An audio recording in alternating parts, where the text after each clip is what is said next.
জেলায় জেলায় স্যার সংঘাত, ভাঙচুর, অগ্নিসংযোগ, বিক্ষোভ, প্রতিবাদ, আন্দোলন, আর তার মধ্যে এবার রাজ্য রাজনীতিও রীতিমতো উত্তপ্ত।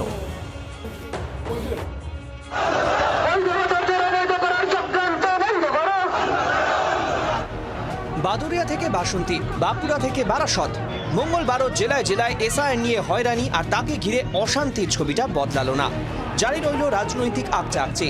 এসআইআর শুনানি পর্বে ফের একে অপরের দিকে তোপ দাগল রাজ্য রাজনীতির যুযুধান দুই পক্ষ।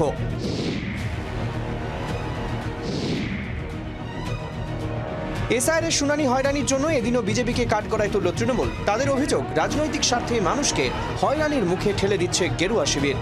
হয়রানির মুখে পড়ে অত্যন্ত ক্ষুব্ধ এবং ক্ষিপ্ত হয়ে আছে। আমরা নিশ্চিতভাবে সকলকে অনুরোধ করছি যে দেখুন, কোনো জায়গায় আইন নিজের হাতে নেবেন না।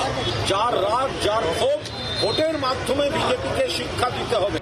চুপ করে নেই বিজেপি। তাদেরও পাল্টা অভিযোগ, ভোটের আগে রাজ্য জুড়ে নৈরাজ্যের পরিবেশ তৈরি করছে তৃণমূলে।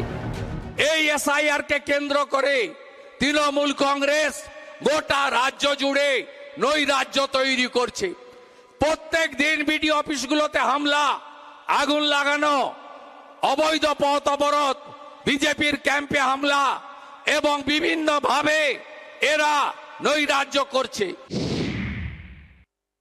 26-এ যদি এরা কোনোভাবে আসতে পারে তাহলে এরা আপনাদের এই রাজ্যে হিন্দু শূন্য করার কাজ করবে। শুভেন্দু অধিকারী আগাগোড়া বিভাজনে, ধর্মের নামে বিভাজনের বিজেপির যে রাজনীতি, শুভেন্দু অধিকারী সেই রাজনীতি করছেন এবং সেটা বাংলার মাটিতে এটা আত্মঘাতী ভাবনা চিন্তা।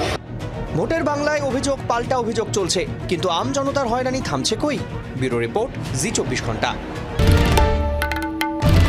বাংলার আওয়াজ, বাঙালির আবেগ, জি 24 ঘন্টা।